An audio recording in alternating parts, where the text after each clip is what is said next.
What's good? Y'all know who it is, and y'all know what it is. It's your boy Matthew Shack, live here from Los Angeles. See the palm tree? And welcome to Matthew Shack Unfiltered. Hope you guys been enjoying the NBA playoffs so far. They've been great, man. Games have been tight.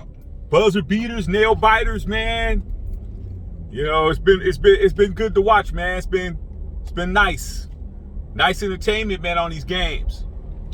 But watching these games, man, and looking at all the shoe deals, and you know, your boy is a sneakerhead. If you didn't know, you know, I've been a sneakerhead since sneakers became a thing, man. Even before then. And I've been watching HBO's Winning Time for the Lakers, Showtime Lakers.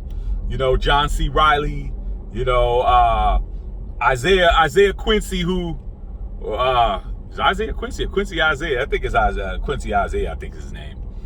Man, it's been great. But the last episode 4, if you haven't seen it, then, you know, we're already on episode 5. So what I say, if it spoils it for you, that means you ain't been watching it. But last episode, man, they had Magic just getting out of college, just getting drafted by the Lakers, and him being courted by sneaker companies. Converse, of course, and another little known company at the time by the name of Nike, Phil Knight. And they spoofed it. They had Phil Knight come in, you know, try to talk to him about a shoe deal. And he was already, you know, his manager and his agents were already talking to Converse, which was the big shoe at the time. Dr. J. I had Converse All-Stars, the leather ones. Dr. J, Larry Bird, Magic Johnson, Isaiah Thomas, you know, who came a little bit later.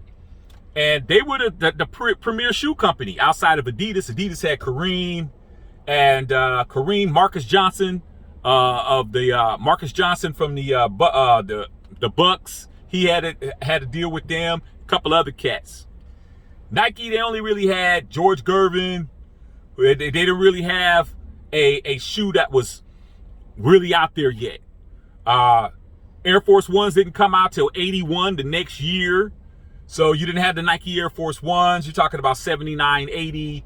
Only prominent person they probably had was George Gervin, who's wearing the Nike Blazers. So he obviously coming out of college, coming from the inner city, coming from the hood, Lansing, Michigan, which is a suburb of Detroit. Basically, they were going to offer him $80,000 for him to wear the shoe over the course of, not $80,000 a year, but over the course of the entire deal. You talk about $80,000 back in 1979, 1980 for a kid that's 19 years old. That's pretty good just to wear a shoe, you know? And Phil Knight came along, said, hey man, I want to talk to you about making this shoe. Want to call it the Magic. Let's go ahead and make this happen. And he's like, okay, man, well, how much you talking? He says, I'm not talking about paying you anything. No money.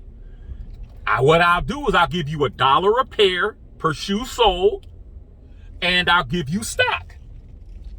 Now, this right here is just a lesson. Magic Johnson spoke about it. He's spoken on it many a times. The best interview to see him speak on it was the Ellen DeGeneres show when he talked about it. He obviously did not sign with Nike, went with Converse, got them to go up to $100,000, a year. I think it was a year, or it was over the course of the life, 3 or 4 years or whatever it was. Needless to say, man, 4 years later, a guy by the name of Michael Jeffrey Jordan had the same kind of dilemma. He wanted Adidas. Adidas was going to offer him this amount of money. Not a signature shoe, not a line. Phil Knight said it again. Hey, we're going to make this shoe, name it after you. Call it the Air Jordan. And we'll pay you residual. Needless to say, Adidas didn't match the offer. The rest is history. But Magic Johnson, he says he gets mad every time He walked into a Nike store because he could have got paid, because the stocks that he would have had are estimated to be worth $5.6 billion. And it taught him a lesson in business. That's why he's worth $600 million now. That's why he is the businessman he is, because he learned, just because I play basketball well, just because I have $1 million smile, just because I'm the best point guard in the game, I need to know what's going on with business. I need to know what's going on with the bag. I need to know what's going on with these contracts. I need to know what's going on with the endorsement deals I could have. And I'm telling you guys this because there's something else in your life that you can make money off of. There's something else. Most likely you have a job, okay? You go to work. But there's something else you have that you can generate income from. You could be able to get your residual income doing something else, man. There's something else that's in your closet you could be selling. There's some kind of other idea you could be bringing to fruition. There's something that you could be investing in. There's a family member that you could put some money in and into what their idea is and make some bread off of it. Your kids, they have good ideas. Kids nowadays, they make way more money than a lot of parents make. Okay?